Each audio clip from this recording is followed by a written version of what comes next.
जो पैदा होता है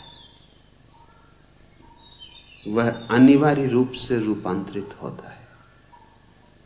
जीवन मूल्य भी समय की उत्पत्ति है, उपज।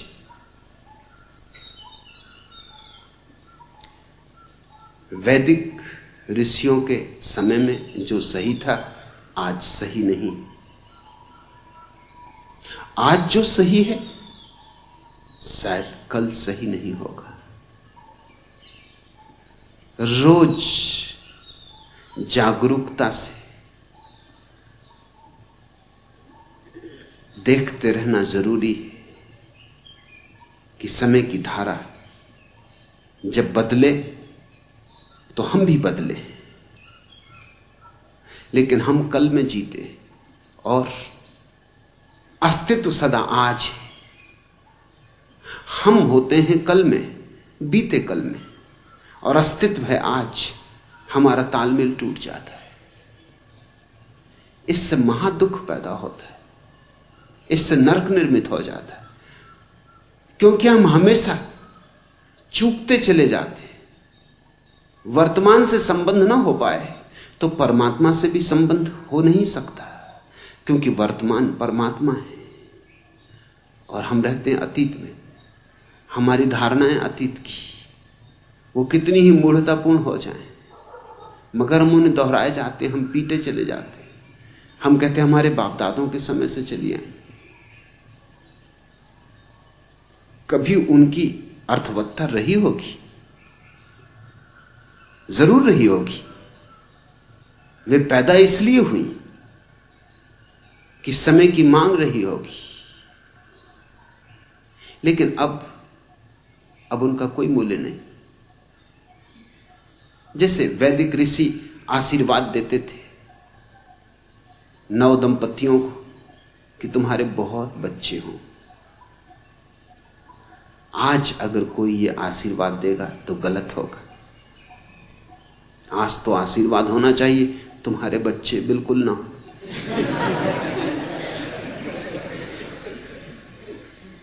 आज बहुत बच्चे हों ये आशीर्वाद नहीं है, ये तो अभिशाप हो जाएगा। समय बदल गया, स्थिति बदल गई। वैदिक ऋषियों के समय में पृथ्वी ज्यादा थी, लोग कम थे। आज पृथ्वी कम है और लोग ज्यादा हैं। लोगों से दबी जा रही है पृथ्वी, मिटी जा रही है पृथ्वी। तो वही जीवन मूल्य नहीं रह सकते।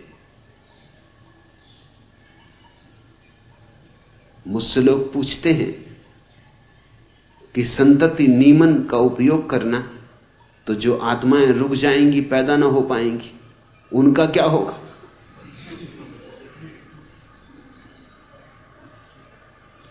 और क्या संतति नियमन करना हिंसात्मक नहीं? क्योंकि तुमने किसी को पैदा नहीं होने दिया, उसकी हत्या कर दी, होने के पहले ही हत्या कर दी।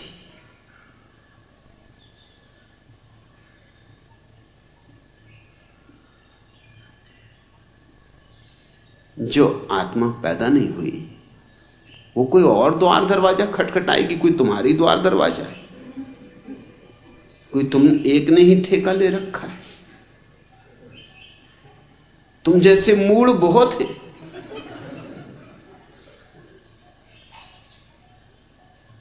और कोई ये एक ही पृथ्वी है। वैज्ञानिक कहते हैं इस तरह की कम से कम 50,000 पृथ्वियों पर जीवन, कम से कम 50,000, ज्यादा पर होगा लेकिन कम से कम 50,000 पर तो निश्चित है। तो तुम्हें क्या चिंता पड़ी? तुमने कौन सा ठेका लिया हुआ है आत्माओं को जन्माने का?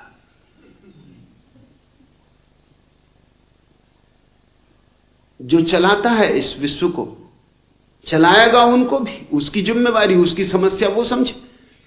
तुम क्या परमात्मा की समस्याएं हल करने बैठे हो? तुम अपनी सुलझा लो, उतनी बहुत।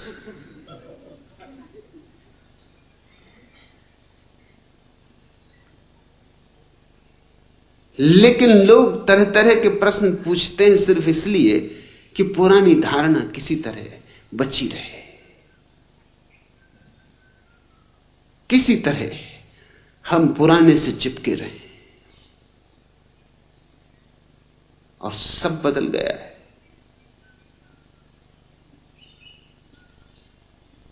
मुल्ला नसरुद्दीन कल मुझसे कह रहा था कल रात अकस्मात एक ब्यूटी गर्ल ने हमें रोका। हम समझे पहचानने में हो गया धोखा। हम कभी सुलभ लज्जा से दृष्टि झुकाए गुजर गए। कन्या के केस मारे गुस्से के बिखर गए। जोर जोर से चीखने लगी, शहर के जवां मर्दों आओ, इस शरीफ जादे से मुझको बचाओ। मैं अलकों में अवध की शाम, होठों पे बनारस की सुबह और चेहरे पे कश्मीर का पानी रखती हूं, फिर भी इस लफंगे ने मुझको नहीं छेड़ा। क्या मैं इसकी मां लगती हूं?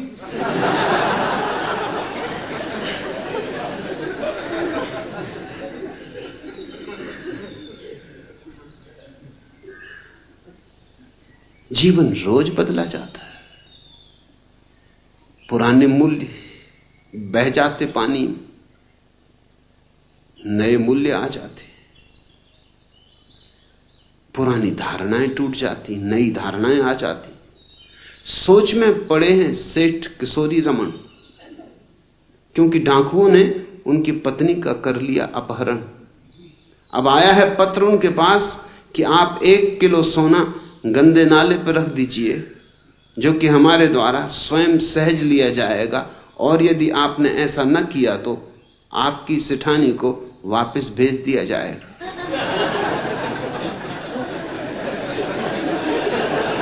वो दिन गए जबकि डाकू कहते थे कि अगर रुपया ना भेजा तो हम पत्नी को छोड़ेंगे नहीं। वो दिन गए। अब तो वो कहते हैं पत्नी को घर वापस भेज देंगे सकुशल। तुम पूछते हो सत्यानंद, क्या जीवन मूल्य भी समयानुसार रूपांतरित होते हैं? निश्चित ही। सभी चीजें बदलती हैं, बदलनी ही चाहिए। बदलना ही जीवन का क्रम है, और बदलना शुभ भी है। बदलती है इसलिए तो जीवन नया रहता है, ताजा रहता है, प्रफुल्लित रहता है। इस देश में नहीं बदलती, यही हमारी अड़चन है। इस देश में सब सड़ गया है, सब गंदा हो गया है। इस देश में आज तो है ही नहीं, बस कल ही कल है। रामराज्य हो चुका, स्वर्ण युग हो चुका, सतयुग हो चुका, सब हो चुका। अब हम यहां क्या कर रहे हैं? कोई ये पूछते नहीं कि अब तुम क्या कर रहे हो। जब सब हो ही चुका तब तुम भी हो चुको। अब तुम क्यों नाहक कष्ट उठा रहे हो? अब कुछ होने को तो बचा नहीं। अब तो कलयुग ही कलयुग है, दुर्दिन ही दुर्दिन। अब तो दुख ही दुख है। अब सार क्या है जीने में? 2 हिप्पी कैलिफोर्निया के एक रास्ते से गुजर रहे थे। महा हिप्पी मील भर तक चलते रहे चुपचाप, अपनी अपनी धुन में मस्त। आखिर एक ने दूसरे से कहा कि अब बर्दाश्त के बाहर, क्या तूने अपने पतलून में पाखाना किया है?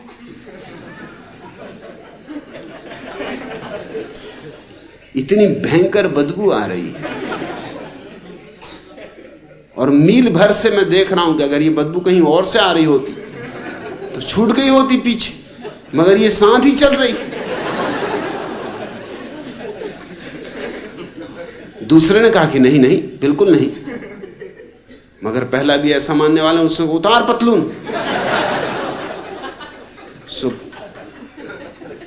उसके मित्र ने पतलून उतारी। पतलून उतारते ही वो दूसरा चिल्लाया कि देख मैं क्या कहता था, और तू कहता है कि नहीं नहीं, तूने पाखाना किया है। ये क्या रहा? दूसरे ने कहा, मैंने समझा भाई तुम पूछ रहे हो आज की।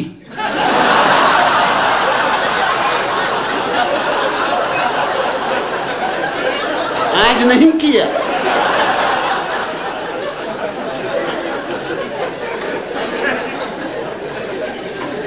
ऐसी इस देश की दशा है। यहां आज तो कुछ है ही नहीं, कुछ भी नहीं, सब कल हो चुका। बस उसको ढोते रहो, मुर्दा लाशों को। सड़ गई है, बांस उठ रही, मगर बड़ी प्यारी, अपनों की, और सदियों से पूजी गई, सम्मान सत्कार होता रहा है। सो सजाए रहो, समारे रहो। बाप दादे भी यही करते रहे, तुम भी यही करते रहो। हम कुछ भी बदलना नहीं चाहते। महावीर ने कहा था अपने मुनियों को कि नंगे पैर चलना। कहने का कारण था क्योंकि उस समय जूते बनते थे, वो सिर्फ चमड़े के बनते थे, और चमड़ा तो हिंसा होगी, पशु मारे जाएंगे। तो ठीक था, अपने जूतों के लिए पशुओं को क्या मारना। फिर दूसरे कोई कोलतार के और सीमेंट के रास्ते तो थे नहीं, खुली मिट्टी थी, मिट्टी के ही रास्ते थे। मिट्टी पे चलने में कोई अस्वास्थ्य नहीं, मिट्टी पे चलने में तो स्वास्थ्य है। हम भी तो मिट्टी के बने हैं। मिट्टी मिट्टी से मिलती तो जीवन पाती। तो अगर तुम कभी नंगे पैर थोड़ी देर मिट्टी पर रोज चलो तो लाभपूर्ण है, स्वास्थ्यप्रद है, हर्जा नहीं है जरा भी। मगर अभी जैन मुनि अभी भी चले जा रहा है कोलतार की सड़क पर, सीमेंट रोड पर। सोचते ही नहीं कि महावीर को क्या विचारों को पता है कि सड़कें ऐसी भी होंगी। कोलतार की जलती हुई सड़क, गर्मी के दिन, पैर में फफोले पड़े जा रहे हैं, मगर वो चला जा रहा है। और अब तो जूते कपड़े के भी बनते हैं, कैनवास के भी बनते हैं, रबर के भी बनते हैं। अब कोई चमड़े पे रुके हैं हम। अब तो जूते में कोई हिंसा नहीं है। अगर महावीर वापस लौट आए तो मैं तुमसे पक्का कहता हूं, और कुछ पहने का ना पहने, जूते जरूर पहनेंगे।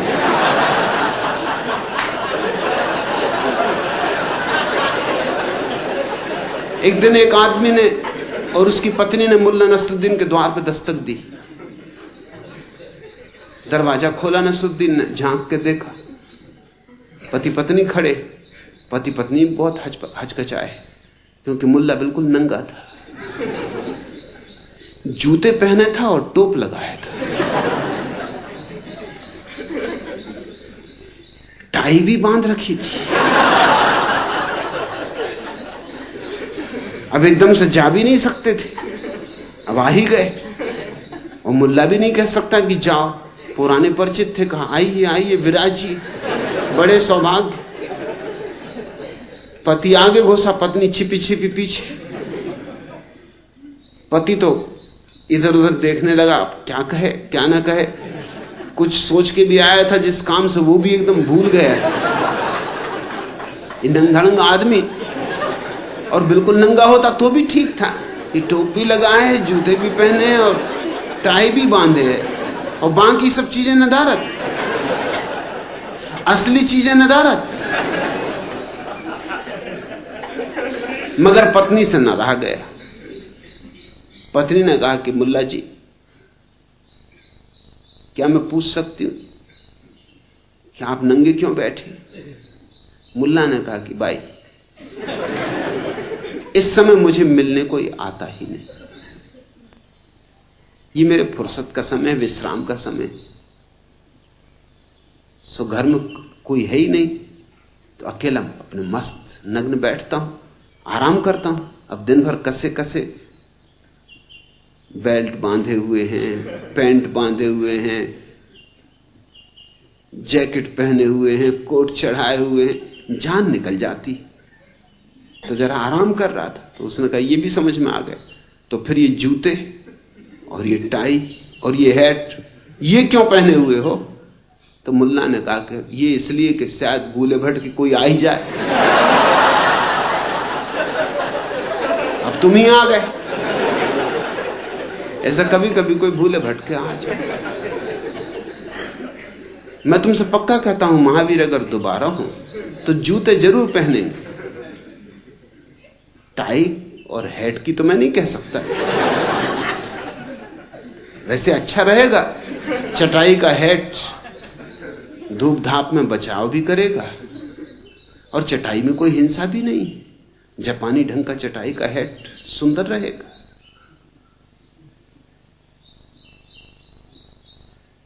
लेकिन जैन मुनि लकीर का फकीर है, वो कैसे पहन सकता है?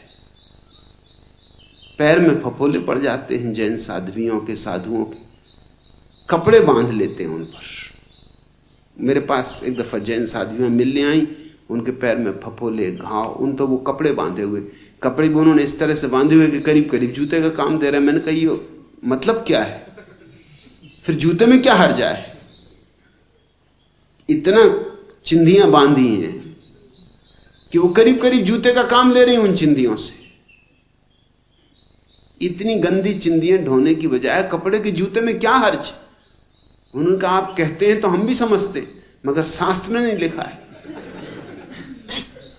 तो मैंने कहा शास्त्र में लिख लो, शास्त्र का कोई, शास्त्र क्या रोक सकता है? मेरे पास ले आओ, मैं लिख देता हूं। शास्त्र की क्या हैसियत है जो रोके किसी को? अरे शास्त्र अपना है कि हम शास्त्र के? समय बदलेगा तो सभी मूल्य बदलेंगे, और वही जाति जीवित होती है जो समय के साथ बदल जाती है, वही व्यक्ति जीवित होते हैं जो समय के साथ बदल जाते हैं। यह देश मुर्दा है, कब्रिस्तान है, एक मरघट है, बड़ा मरघट, जिस पर महात्मा धूनी रमाए बैठे। बस धूनी रमाने का काम, और कुछ काम बचा नहीं है, सब काम पहले हो चुका। अब तो निष्काम भाव से मरघट में बैठो, धूनी रमाओ, राम राम जपो। कुछ बचा नहीं जैसे हमारे हाथ में करने को। सारी पृथ्वी कितने महत् कार्यों में संलग्न है। शायद इतने महत्कारी कभी नहीं हुए थे जितने महत्कारी आज हो रहे, क्योंकि इतना विज्ञान न था, इतनी टेक्नोलॉजी न थी, इतने हमारे हाथ में साधन न थे, इतनी समझ न थी। आज सब साधन है, सब समझ है। आज हम इस पृथ्वी को स्वर्ग बना सकते हैं, मगर ये पुराने मूल्य और पुरानी धारणाएं हमें नरक से बांधे हुए हैं।